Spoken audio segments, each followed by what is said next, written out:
Hello my dears, welcome. അപ്പോൾ ഇന്ന് ഞാൻ എൻ്റെ കമ്പനിയുടെ ഒരു ടൂറ് പോയ അനുഭവം പറയാം കേട്ടോ. എന്താ പറയുക, നമുക്ക് ഭയങ്കര പ്രൗഡ് മൊമെൻ്റാണ്. കാരണം ഒരു കമ്പനിയിലൊക്കെ ജോയിൻ ചെയ്തിട്ട് അവിടെ നിന്ന് ഒരു ബിസിനസ് ടൂർ പോവുക എന്നുള്ളത് ഭയങ്കര സന്തോഷമായിട്ടുള്ള കാര്യമല്ലേ. അപ്പം ഞാൻ ചെയ്യുന്നത് ഡയറക്റ്റ് സെല്ലിംഗ് ആണ്. നിങ്ങൾക്ക് എല്ലാവർക്കും അറിയാമായിരിക്കും. Network marketing, life style marketing global private limited, ആ ഒരു കമ്പനിയിൽ ഞാൻ ജോയിൻ ചെയ്തിട്ടുണ്ട്. ഞാൻ അതിൻ്റെ വർക്കും ചെയ്യുന്നുണ്ട്. അപ്പോൾ അതിൽ ഞങ്ങൾക്ക് കോൺടെസ്റ്റ് വെച്ചപ്പോൾ അതിൽ വിന്നായിട്ട് ഫ്രീ ആയിട്ട് പോകുന്നതാണ്. അതല്ലേ നമുക്ക് ഒരു ഭയങ്കര ഒരു സന്തോഷം എന്ന് പറയുന്നത്. അപ്പോൾ അങ്ങനെ ഞങ്ങൾ പോയത് എറണാകുളം വാട്ടർ മെട്രോയിലാണ് ഫസ്റ്റ് കയറിയിട്ടുള്ളത്. അവിടെ പോയി വന്നതിന് ശേഷം പിന്നെ ഹിൽ പാലസിലേക്ക് മൂവ് ചെയ്തു. അവിടുന്ന് ഹിൽ പാലസിൽ നിന്ന് ഭയങ്കര നമുക്ക് നൊസ്റ്റു ഫീലിംഗ്. കാരണം കുറേ എന്താ പറയുക, ഫിലിംസൊക്കെ അവിടെ നിന്നാണല്ലോ ഷൂട്ട് ചെയ്തിട്ടുള്ളത്.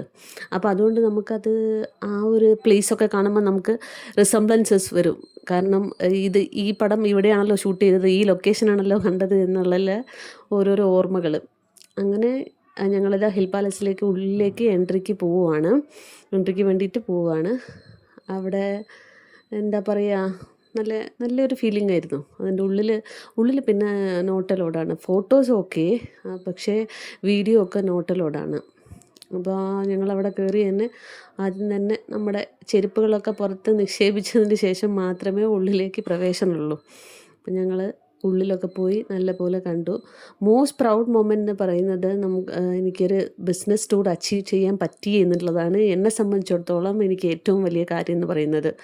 കാരണം നമുക്കൊരു റെക്കഗ്നൈസേഷൻ കിട്ടുക എന്ന് പറയുന്നത് ഭയങ്കരമായിട്ടുള്ളൊരു അനുഭവമാണ്. അത് അനുഭവിച്ചവർക്കേ മനസ്സിലാവും. അപ്പോൾ ഇതാ ഞങ്ങൾ ഹിൽ പാലസൊക്കെ നല്ല അടിപൊളിയായിട്ട് ചുറ്റിക്കറങ്ങി കണ്ടിരിക്കുന്നു. ഇനി അവിടെ നമ്മുടെ മണിച്ചിത്രത്താഴ് ഫിലിമില്ലേ, അതിൻ്റെ ഷൂട്ടിംഗ് ലൊക്കേഷനൊക്കെ ഉണ്ട് അവിടെ. അപ്പോൾ അങ്ങോട്ടൊക്കെ പോവുകയാണ്. അപ്പോൾ ആദ്യമായിട്ട് ആ ഒരു താമരക്കുളം, അവിടെ താമരയൊന്നും കണ്ടിട്ടൊന്നുമില്ല. പിന്നെ ആ ഒരു ഇടനാഴി ഉണ്ടല്ലോ, നിങ്ങൾക്ക് ഓർമ്മയുണ്ടോ? ഇത് മണിച്ചിത്രത്താഴിലൊരു സീനിലുണ്ട്. നമ്മുടെ സുധീഷും മോഹൻലാലും കൂടിയിട്ടുള്ള ആ ഒരു സീൻ ഇവിടെ നിന്നാണ് ക്രിയേറ്റ് ചെയ്തിട്ടുള്ളത്. ആ ഒരു ഒരു കുളത്തിൻ്റെ അടുത്തേക്ക് പോകുന്ന ഒരു ഇടനാഴിയാണിത്. അപ്പം നമുക്ക് ഇവിടെ പോകുമ്പം വേണമെന്നുണ്ടെങ്കിൽ ആ ഒരു ബീജി ഇട്ടിട്ട് പോകാം കേട്ടോ. മണിച്ചിത്രത്താഴിൻ്റെ ആ ഒരു സൗണ്ടില്ലേ, ആ ഒരു ബീജി ഇട്ടിട്ട് പോകാം. അത്രയും നമുക്ക് ഒറ്റയ്ക്ക് പോകുമ്പോൾ എന്തായാലും പേടിയാകും, ആരും ഇല്ലാണ്ട് പോകുന്ന സമയത്ത്. കാരണം അങ്ങനെ ഒരു ഇടനാഴിയാണത്. അപ്പോൾ അവിടെയൊക്കെ പോയി കണ്ടു. പക്ഷെ ഉള്ളിലേക്ക് അലൗഡ് അല്ല കേട്ടോ, അവിടെ ക്ലോസ്ഡാണ്, നമുക്ക് അങ്ങോട്ട് പ്രവേശനമില്ല. അപ്പോൾ അതൊക്കെ കണ്ടു കഴിഞ്ഞു. ഇനി ബാക്കി അടുത്ത ഭാഗം.